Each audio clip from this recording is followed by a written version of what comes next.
ஆட்டுக்கறி பிரியாணி பண்ண போகிறோம்ப்பா, ஜீரக சம்பா. வாங்க எப்படி பண்ணலான்னு பார்க்கலாம். இப்போ வந்து நான் வந்து 3/4 படி அரிசி எடுத்து ஊற வச்சுருக்கேன். இப்போ எப்படி பண்ணலான்னு பார்க்கலாம்.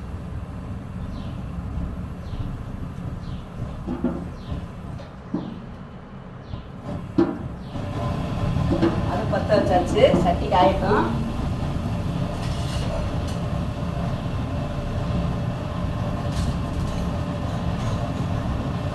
பிரியாணிக்கு தேவையானது இப்போ எல்லாமே எடுத்து வச்சுருக்கோம். அதை எடுத்து இப்படி பக்கத்தில் வச்சுக்கிறோம்.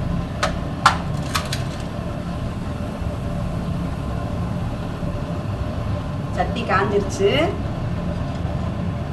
இதுப்பா தேங்காய் நெய் கடலெண்ணெய் எடுத்து வச்சுருக்கேன் 150. அதை ஊற்றிக்கணும்.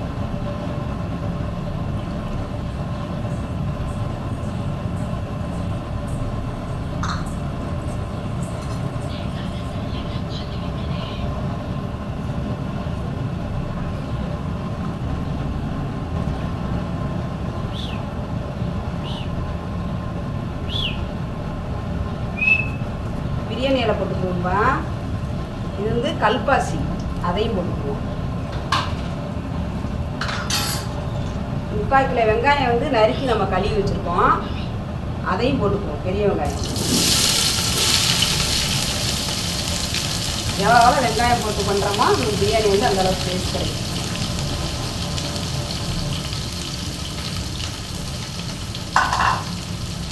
இப்போ நல்லா வதக்கிடுவோம். பெரிய வெங்காயம் வந்து 3/4 கிலோ, சின்ன வெங்காயம் வந்து 1/4 கிலோ எடுத்து அரைச்சி வச்சுருக்கேன் நான்.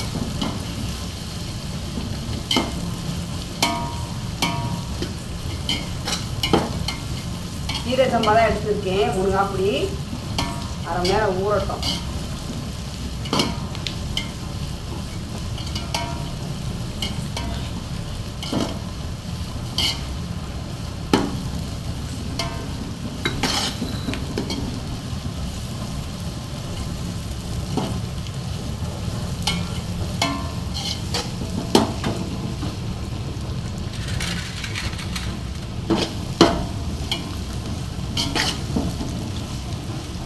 தேங்காய் எண்ணெய் ஊற்றினாலே இப்போ இது முறையாக வரும். ஊற்றினா அந்த மாதிரி வராது. தேங்காய் எண்ணெய், கடலெண்ணெய், கோல்டெண்ணெய் 3 சேர்த்து 150 எண்ணெய் ஊற்றிருக்கேன்ப்பா. அதை சொல்ல நான் மறந்துட்டேன், அதனால் இப்போ சொல்கிறேன். நான் 3 எண்ணெய் சேர்த்து தான் 150 கிராம் ஊற்றிருக்கோம். அடுத்தது நம்ம நெய்யெல்லாம் ஊற்றணும்ல.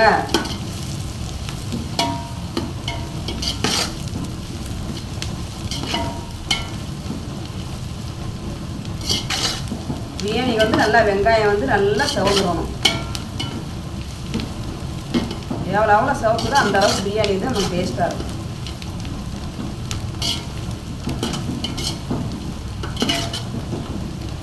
அடுப்பு வந்து நார்மலாக தான் வச்சுருக்கேன். ரொம்ப வச்சோம்னா கருகிற மாதிரி சட்டி ஒரு மாதிரி இதாகிடுதுல, அதனால் நார்மல் இதில் வச்சுருக்கேன் நான். நல்லா வெங்காயம் வேகட்டும்.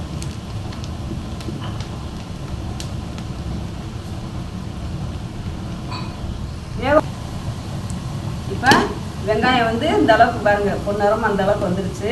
இப்போ வந்து தக்காளி போட்டுக்குவோம். ஒரு 5 தக்காளி எடுத்து 3/4 படி அரிசிக்கு நறுக்கி வச்சிங்கன்னா இவ்வளோ பெரிய தக்காளி எவ்வளோனா வந்து 300 தக்காளி நறுக்கி வச்சுக்கோங்க. அதை போட்டு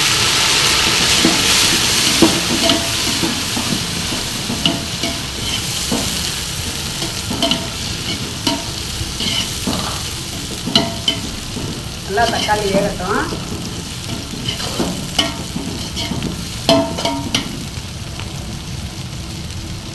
இந்த கப்பில் 1 கப்பு புதினா எடுத்து வச்சுருக்கோம். அந்த சாப்பாடு 3 அப்படி அரிசிக்கு என் கைக்கு ஒரு கை.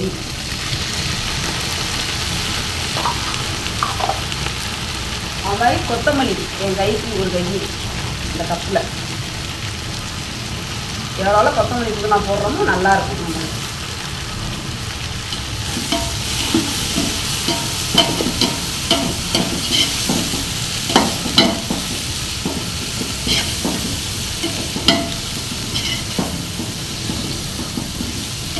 நம்ம கொஞ்சம் உரச்சு வச்சுக்குவோம்.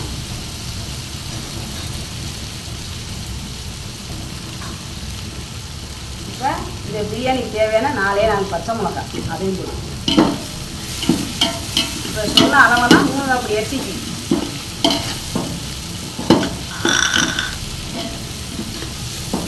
பார்த்தீங்களா? தக்காளி வெங்காயம்லாம் எந்த அளவுக்கு வந்துருக்கு பார்த்தீங்களா? இப்போ வந்து கொஞ்சம் பொன்னரமாக, அப்போ தான் அந்த பிரியாணி வந்து நல்லாயிருக்கும்.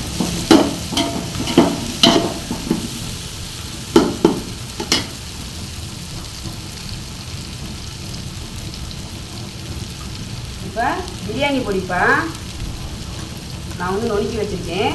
அதை வந்து 2 ஸ்பூன் போட்டுக்குவோம். 1 2 பிரியாணி பொண்ணால் இது என்னப்பானா கிராம்பு ஏலக்காய் பட்டையை எடுத்து வச்சுருக்கேன். அதை தான் இப்போ போட்டுருக்கேன். 2 ஸ்பூன் போட்டிருக்கேன் இதில்.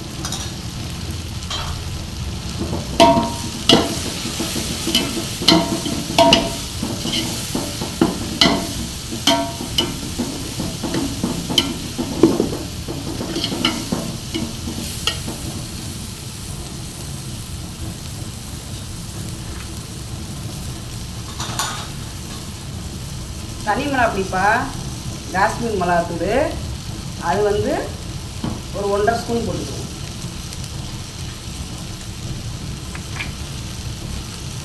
இது வந்து தனியா தூள்ப்பா, அது 2 ஸ்பூனில் 2 ஸ்பூன் எடுத்து வச்சுருக்கேன். அதையும் போட்டுக்குவோம்.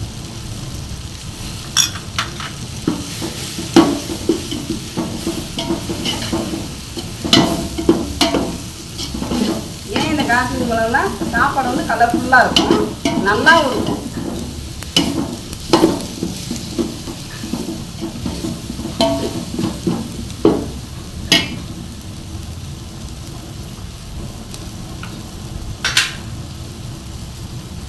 இந்த சாப்பாடுக்கு தேவையான 50 இஞ்சி எடுத்து நான் அரைச்சி வச்சுருக்கேன்ப்பா. அந்த 50 இஞ்சியும் போட்டுருவோம்.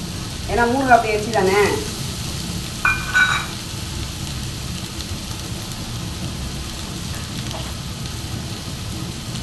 வெள்ளைப்பூடு 50 கிராம் 100 கிராம் எடுத்து வச்சுருக்கோம்ப்பா. ஏன்னா வெள்ளைப்பூடு வந்து கொஞ்சம் கூட தான் போடணும்.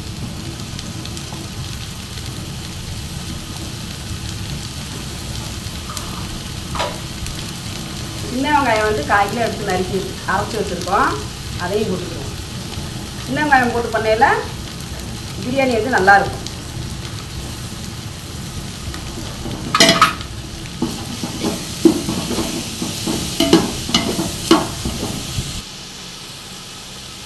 இப்போ நம்ம எல்லாமே போட்டு வதக்கிட்டோம்ப்பா. இஞ்சி பூண்டு வெங்காயம் எல்லாமே போட்டு வதக்கிட்டோம்.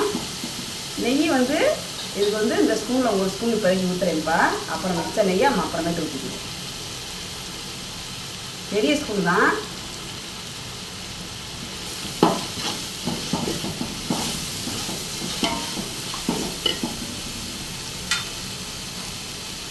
ஜீரகத்தூள்ப்பா இந்த ஸ்பூனுக்கு 2 ஸ்பூன் எடுத்து வச்சுருக்கோம்.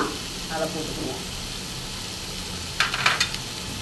மிளகுத்தூள்ப்பா இந்த ஸ்பூனுக்கு 1.5 ஸ்பூன் வச்சுருக்கோம். அதையும் போட்டுக்குவோம்.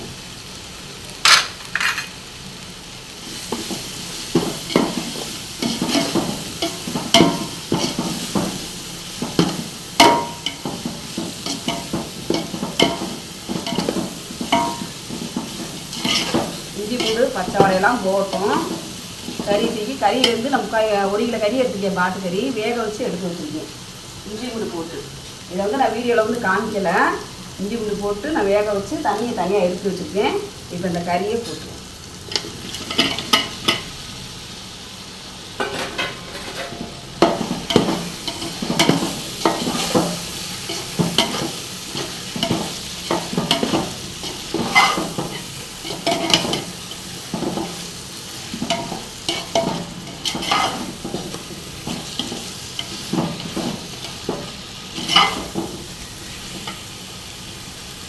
இப்போ 100 தயிர் எடுத்து வச்சுருக்கோம்ப்பா.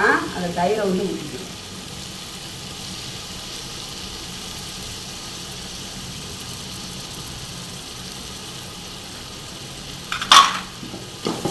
கறி வந்து நம்ம வேக வச்சு எடுத்து வச்சுருக்கோம்.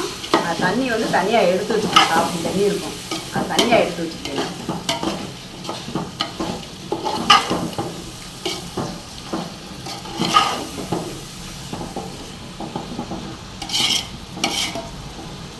ஒரு நேரம் வேகட்டும்ப்பா. ஏற்கனவே கறியில் நான் கொஞ்சம் இவ்வளோ உப்பு போட்டு வேக வச்சுருக்கேன்ப்பா. அதனால் நம்ம ஒரு கைப்பிடி எடுக்காமல் சும்மா இவ்வளோ உப்பு மட்டும் ஒரு நிதானத்துக்கு எடுத்து போட்டுக்குவோம். பார்த்துட்டு நம்ம போட்டுக்கலாம். உடனே எல்லா உப்பும் போடவும் தேவையில்லை.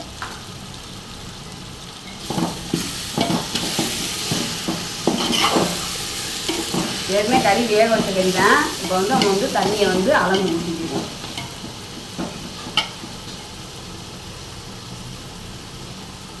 இந்த கறி வேக வச்ச தண்ணி இருக்குது, அது எவ்வளோன்னு அளந்துக்குவோம். காப்பிக்கு திருப்போன்னு குறையா இருக்குப்பா, அது திருப்போன்னு தண்ணியாக நம்ம ஊற்றிக்கணும்.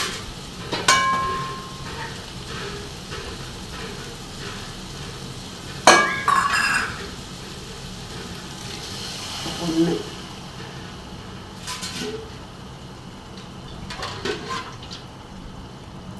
2, 3, 4,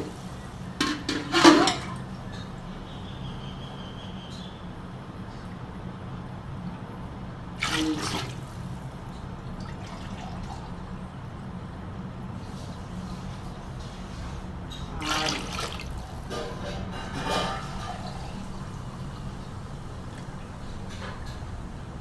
அப்போ மொத்தம் வந்து 1.25 அப்படி தண்ணி ஊற்றிருக்கோம்ப்பா. 3/4 அப்படி அரிசிக்கு. இப்போ அடுப்பை வந்து கூட்டி வச்சுருவோம். கொதிக்கவும் பார்த்துக்குவோம். இப்போ 2 எலுமிச்சம்பழம் எடுத்து புளிஞ்சு வச்சுருக்கேன், அதை வந்து ஊற்றிக்குவோம். இப்போ அடுப்பை ஏற்றி விட்டுட்டு கொதிக்கட்டும். அரிசி கோடையில் பார்த்துக்கணும்.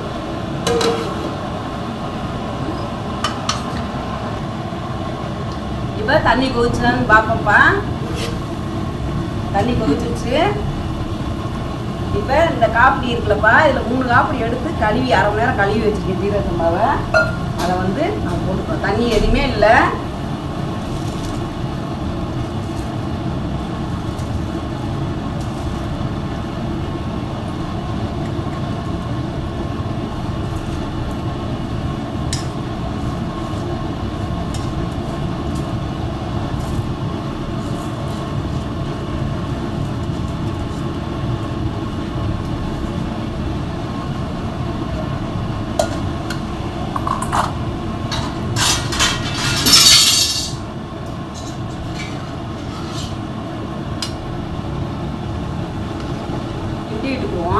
உப்பெல்லாம் இருக்கான்னு கரெக்டாக இருக்கான்னு பார்க்கணும். ஏன்னா ஏற்கனவே கறி தண்ணியில் வந்து நான் கொஞ்சோண்டு போட்டிருக்கேன். உப்பு கொஞ்சம் கம்மியாக தானே போட்டோம். மசாலாலாம் ஊற்றிருக்கதை எடுத்து விடுவோம்.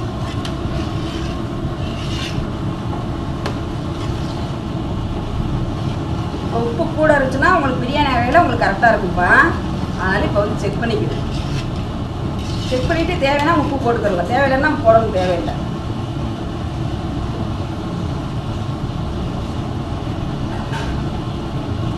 இந்த உப்பே கரெக்டாக இருக்குப்பா, போடணும் தேவையில்லை.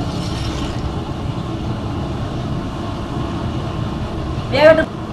இப்போ அரிசிலாம் போட்டோம்லப்பா, நம்ம எந்த அளவுக்கு தண்ணி கொதிச்சு வெந்திருக்குன்னு நம்ம பார்ப்போம். ஏன்னா அடியில் பிடிச்சிடக்கூடாதுல்ல உங்களுக்கு, அதனால கிண்டிக்கணும்.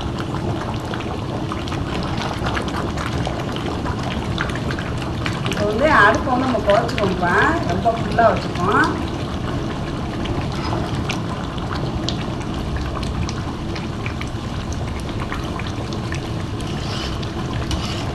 குறைச்சா தான் நம்மளுக்கு கரெக்டாக இருக்கும்.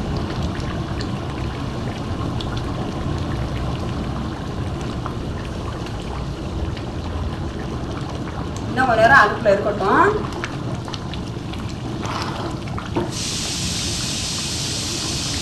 நம்ம எலுமிச்சம்பழம் தயிர் எல்லாமே ஊற்றியாச்சு பார்த்தீங்கன்னா இதுக்கு தேவையானது உப்பு எல்லாம் கரெக்டாக இருக்குது. நெய் தான் போடணும். வேக மாட்டினாலும் பெருக்கிது. நம்ம கொஞ்சம் நேரம் சிம்மில் வச்சுக்கணும். வேகட்டும் பார்த்துக்கணும்.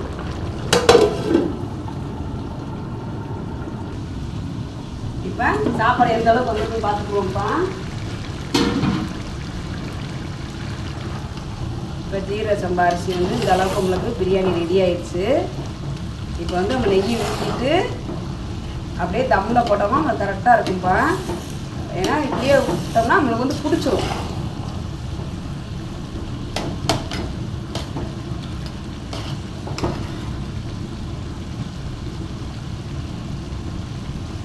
கறியெல்லாம் எல்லாமே வேக வச்சு தானே வச்சுருக்கோம். ஆட்டுக்கறி எல்லாமே நல்லா வெந்திருக்கும். நான் சின்ன பிள்ளைலாம் சாப்பிட்றதில்ல, அதனால குக்கரில் வேக வச்சுட்டேன் நான்.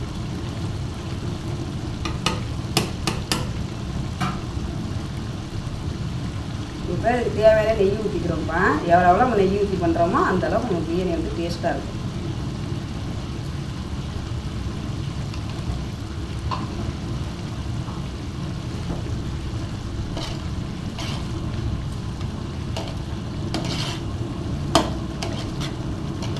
இப்போ தம்மில் போட்டால் நம்மளுக்கு கரெக்டாக இருக்கும்ப்பா. இப்போ வந்து நம்ம இறக்கிட்டு தம்மில் போட்டோம் சரிங்களா. இறக்கி கீழே இறக்கி வச்சுட்டு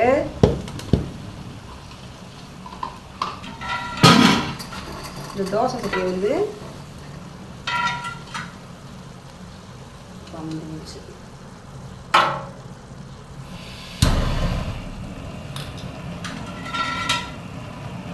தோசை ஊற்றி வச்சுருவோம்ப்பா.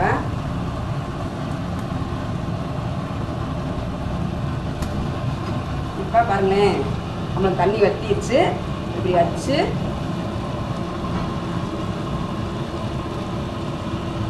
இந்த இலையை போட்டு இப்படியே மூடிடுவோம்.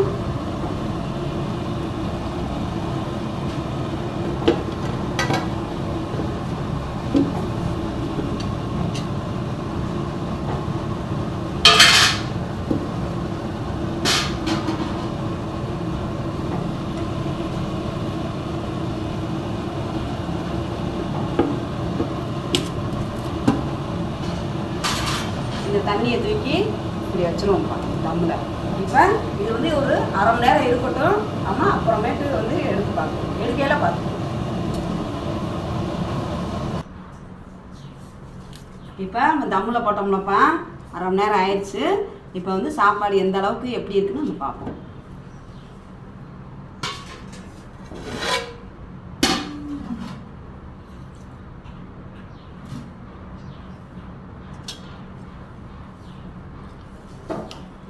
இப்போ நம்ம வீட்டில் ஜீரக சம்பா பிரியாணி ரெடி ஆயிடுச்சுப்பா.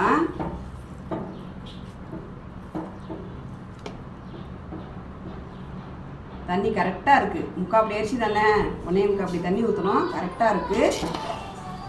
சாப்பாடு வந்து உடையவே இல்லை. நல்லா அமைஞ்சிருச்சுப்பா பிரியாணி.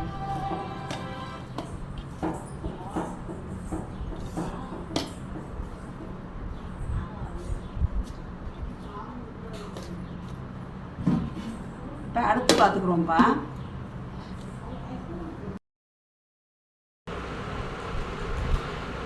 முட்டை வச்சுக்கிறோம்ப்பா. இப்போ வந்து ஆட்டுக்கறி டீ.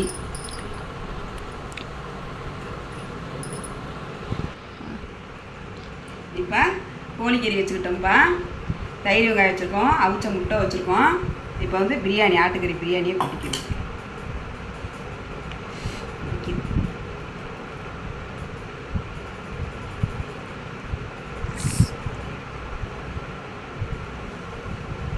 இப்போ இதுக்கு தேவையான தாளிச்சா ஊற்றிக்குவோம்.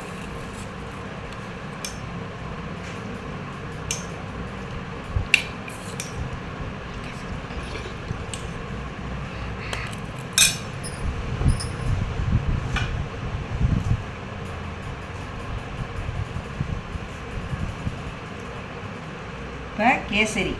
இப்போ நம்ம தாளிச்சா வச்சுருக்கோம். ஆட்டுக்கறி பிரியாணி எப்படி இருக்குன்னு நம்ம சாப்பிட்டு பார்ப்போம்.